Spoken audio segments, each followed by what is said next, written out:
Bonjour à tous. Aujourd'hui, vidéo sur le chapitre 12, mouvement d'un système. Donc c'est un chapitre qui fait suite à un chapitre de seconde sur, là aussi, vecteur mouvement, vecteur position. Alors, peut-être que tout le monde ne l'a pas fait, donc je vais essayer voilà, j'ai essayé de reprendre un petit peu ce qui s'était fait en seconde dans la première partie de ce chapitre, qui, vous avez vu, est assez court. Donc on va voir dans cette première partie la vitesse et le vecteur variation de vitesse, vous allez voir ça, pour arriver ensuite à finalement dans la deuxième partie une relation entre les forces appliquées au système et cette variation du vecteur vitesse. Ce chapitre est assez important parce qu'il voilà, il pose un peu les bases d'un chapitre que vous voyez en terminale et qui est assez important et généralement les élèves ont un peu de mal. Donc ne négligez pas ce chapitre. Alors, vitesse et variation de vitesse. Premier petit paragraphe, le vecteur vitesse instantanée. En seconde, il y avait le vitesse moyenne et vitesse instantanée. En seconde, on a un peu de mal avec la vitesse instantanée. Bon, ce qu'il faut vous dire, c'est que voilà, vous êtes sur autoroute, voilà, entre Orléans et Paris, par exemple. Vous prenez la distance parcourue, le temps parcouru, vous faites D sur T et vous avez une vitesse. Voilà. Et cette vitesse, c'est la vitesse moyenne. Si vous avez une vitesse moyenne de 125 km/h, vous dites, bah, tiens, voilà, 125, il a respecté les limitations. Ouais. En moyenne. Ça ne veut pas dire que instantanément, à un moment donné, vous n'avez pas roulé à 140. Et donc, évidemment, vous êtes en excès de vitesse. Vous voyez la différence entre ces deux vitesses. Et en première, on s'intéresse plutôt à la vitesse instantanée parce que si on étudie un mouvement, on étudie la position, la trajectoire et la vitesse du système à chaque instant. Donc, il nous faut une vitesse instantanée et quoi de mieux qu'un vecteur pour avoir justement pour voir l'évolution du mouvement de ce système. Alors, petit rappel sur le vecteur vitesse instantané. Donc l'étude du mouvement d'un système est simplifiée en modélisant le système par un point. Donc ça c'est un rappel de seconde. Donc si vous avez par exemple un ballon de foot, vous n'allez pas dessiner un ballon de foot sur votre copie, on va dessiner juste un point et on va dire que ce point-là c'est le ballon de foot avec la masse d'un ballon de foot. Voilà. Au cours du mouvement, la vitesse peut évoluer bien sûr dans un certain sens, dans une certaine direction, peut évoluer en valeur, ça dépend des forces extérieures qui sont appliquées au système. Donc la vitesse moyenne, là, on ne peut pas évaluer euh, l'évolution d'un mouvement au cours du temps avec une vitesse moyenne, ce que je vous expliquais tout à l'heure. Donc, on va utiliser ce qu'on appelle la vitesse instantanée.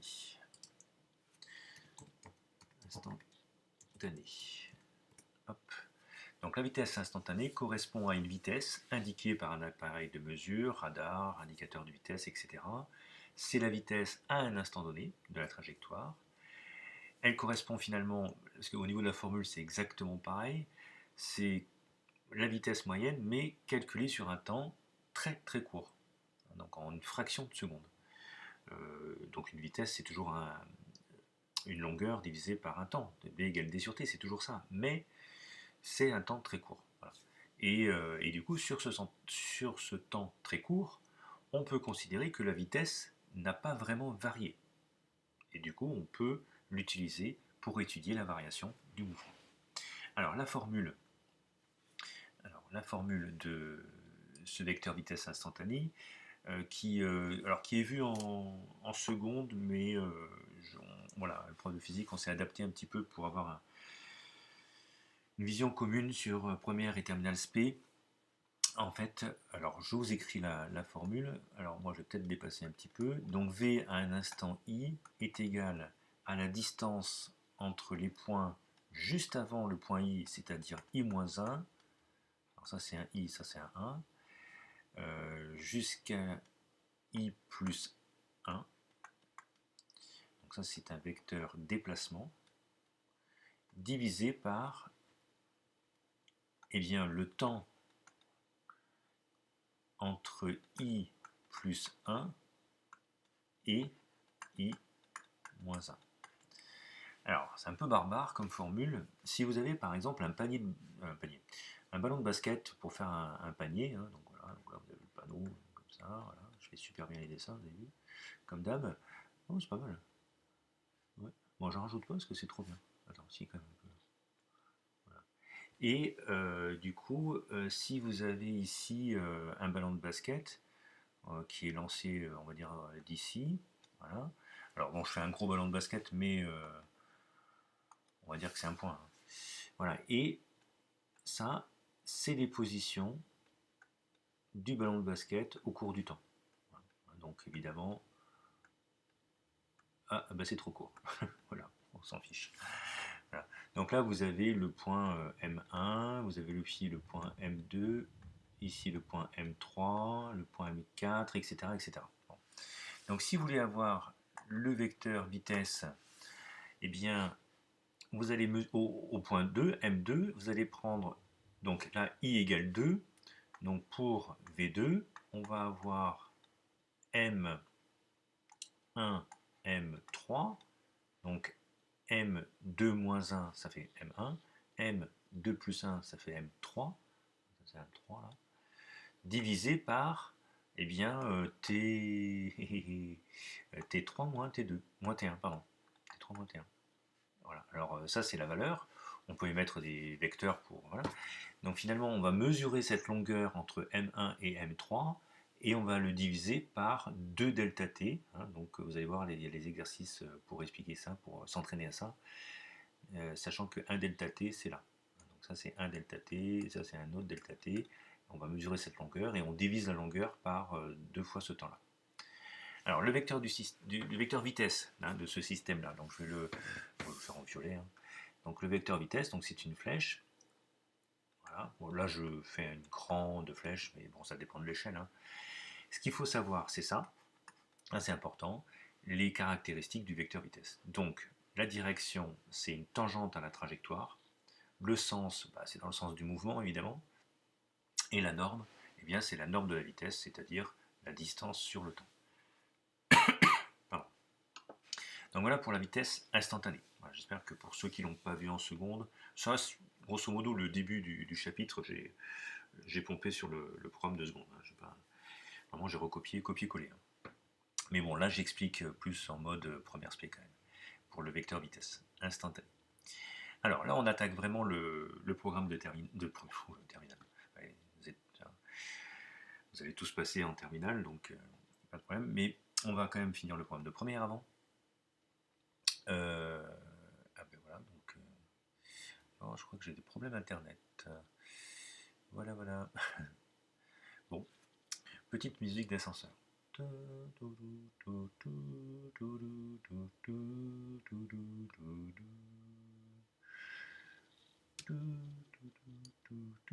Ah, ça y est, je suis reconnecté à mon Wi-Fi, donc ça devrait revenir.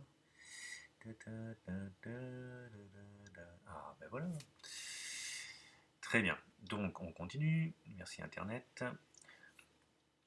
Donc ça c'est pour VideoGag, hein. Alors, variation. Vous connaissez pas VideoGag, je crois. Non, non, c'est quand j'avais 15 ans. Non, vous connaissez pas ça. Bref, c'est des émissions où on a des gags. Voilà. Variation du vecteur vitesse. Voilà, donc je disais en fait que variation du vecteur vitesse, c'est le programme de première, carrément. Donc là, on va avoir un vecteur variation du vecteur variation, du vecteur vitesse. Voilà, un peu, voilà. Bon, vous allez comprendre, c'est pas très compliqué. Alors, lors d'un mouvement, le vecteur vitesse peut varier en direction, en sens, en valeur. Voilà. Et cette variation du vecteur vitesse, on l'appelle delta V, ici. Voilà, on appelle ça delta V. Et n'est pas égale au vecteur nul. Parce que si vous avez une vitesse, un mouvement rectiligne uniforme, bon, bah, delta V, c'est 0, hein, c'est vecteur nul. On ne dit pas 0 parce que pour un vecteur, c'est vecteur nul. Mais en gros, la vitesse ne change pas en direction, ne change pas en sens, ne change pas en valeur. Ben oui, le mouvement est rectiligne uniforme, tout va bien.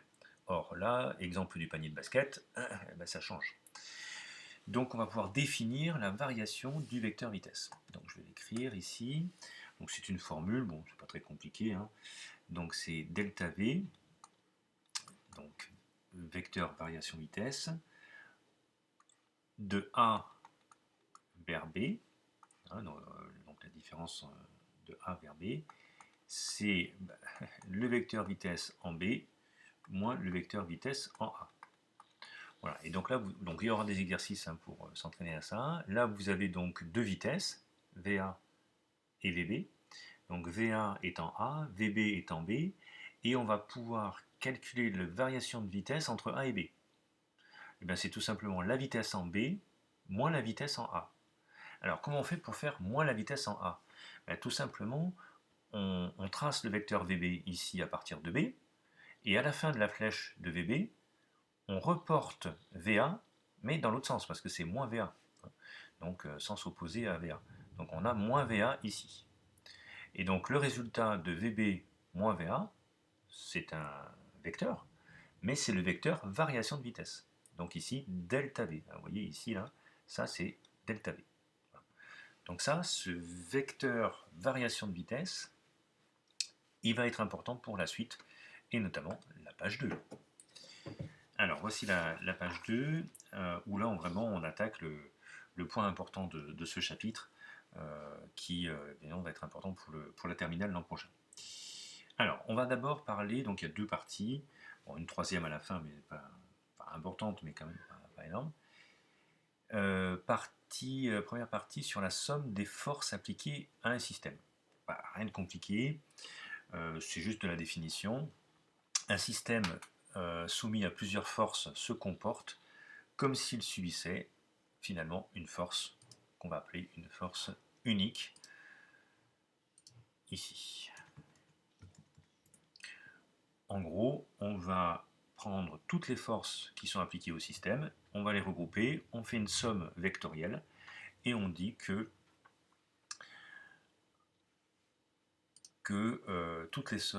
la somme de toutes les forces exercées au système, c'est une seule force. Et cette force-là, on va la noter. Où est-ce qu'il est mon stylo? Il est là. Donc somme, donc ce sigma en maths, vous avez peut-être vu, ça veut dire somme des forces extérieures. Donc ça, c'est un vecteur. C'est égal à F1 plus F2 plus F3 plus etc. En fait, c'est la somme de tous les vecteurs force appliqués au système. Voilà. Donc en fait, comment on construit ce vecteur-là? En additionnant les vecteurs qui s'appliquent au système. Bon, ça c'est simple.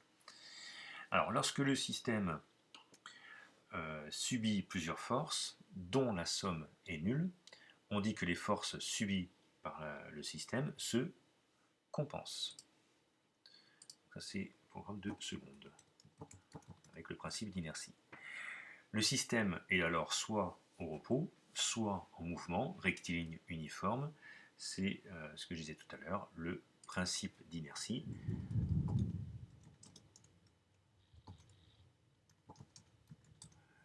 Ou première loi de Newton. Alors, des lois de Newton, il y en a trois. Là, le principe d'inertie, vous voyez en seconde, c'est la première loi. Là, on va commencer en première à voir, vous allez voir les prémices de la deuxième loi de Newton. Et en fin de seconde, on voit aussi la troisième loi de Newton, qui est le principe d'action-réaction. Voilà. En gros, si vous tirez sur un objet, il tire un peu sur vous aussi. Exemple classique, la gravitation. Vous avez vu ça cette année. La Terre attire la Lune, mais la Lune attire la Terre aussi. Action-réaction, troisième loi de Newton. Donc, en classe de première, on étudie la relation entre la somme des forces extérieures et le vecteur variation de vitesse, qu'on a vu tout à l'heure. Cette relation, c'est donc une approche de la deuxième loi de Newton, et cette relation, du coup, qui est le début de la deuxième loi de Newton, n'est valable que dans un référentiel qu'on appelle galiléen. Voilà, alors qu'est-ce que c'est qu'un référentiel galiléen? C'est un référentiel terrestre, donc lié à la Terre, où le principe d'inertie peut s'appliquer. Voilà. Parce que la deuxième loi de Newton vient un peu de la première également. Alors, qu'est-ce qu'elle dit, cette loi de Newton, la deuxième, ou du moins le début? Eh bien, elle dit que la somme des forces extérieures au système est égale à la masse fois la variation du vecteur vitesse sur un delta t. Bon, ça c'est assez important, vous allez voir. Donc la variation du vecteur vitesse et la somme des vecteurs force appliqués au système. Si vous voyez, donc là on a un vecteur, là on a une masse, bon, c'est une constante, là on a un temps, c'est une constante, et là on a un autre vecteur. Donc ces deux vecteurs ici, ils sont ce qu'on appelle collinéaires. Ils ont donc la même direction et ils ont le même sens. Parce que une masse, c'est pas négative, pas négatif, pardon, et un temps non plus. Donc on a vraiment deux vecteurs, le vecteur force extérieur, hein, l'ensemble des forces appliquées au système qu'on a vu tout à l'heure, et cette vecteur variation de vitesse, ils sont collinéaires. Et ça, c'est très important, vous allez le voir dans les exercices. Lorsque le mouvement du système est connu, la variation du vecteur vitesse permet donc d'estimer la force, la somme des forces extérieures. En gros, si vous connaissez ça, eh ben, ça nous permet de calculer ça. Et inversement, lorsque vous connaissez les forces exercées sur le système, ça vous permet de connaître la variation du système, la variation du vecteur vitesse. En gros, si on en connaît un, on connaît l'autre. Hein, c'est une réciproque. Enfin, pour finir ce chapitre, le rôle de la masse dans le système. Et oui, la masse d'un système intervient dans cette relation de la deuxième loi de Newton. Donc on peut voir que plus, alors là c'est un peu de la réflexion, hein, mais plus la masse du système est grande, plus la variation ici du vecteur vitesse est faible pour une même somme des forces appliquées. Alors, je vous explique, je ne sais pas si vous avez compris un peu la relation de causalité. En gros, vous avez une égalité. Si la somme des forces extérieures est toujours la même, alors la variation de vitesse, elle est plus petite si la masse est grande. D'accord ? Oui, parce que si la masse est très très grande et qu'on applique la même force, la vitesse, ça ne sera pas la même. C'est ce que j'avais essayé de vous expliquer quand on était en cours. Si j'applique une force et si je pousse avec ma main ma trousse, avec une certaine force, elle va bouger la trousse. Si j'applique ça à mon bureau ou à ma voiture qui est à l'arrêt, je ne pourrai pas. Pourquoi ? Parce que la masse est plus grande. Donc pour une même force appliquée, la variation de vitesse ne sera pas la même. Donc si j'essaye de pousser une trousse ou de pousser la table, oui, je vais peut-être réussir à bouger la table, mais la vitesse sera vraiment moindre. Donc ce qu'il faut retenir ici, et ça c'est important, c'est qu'entre les deux vecteurs, il y a la masse.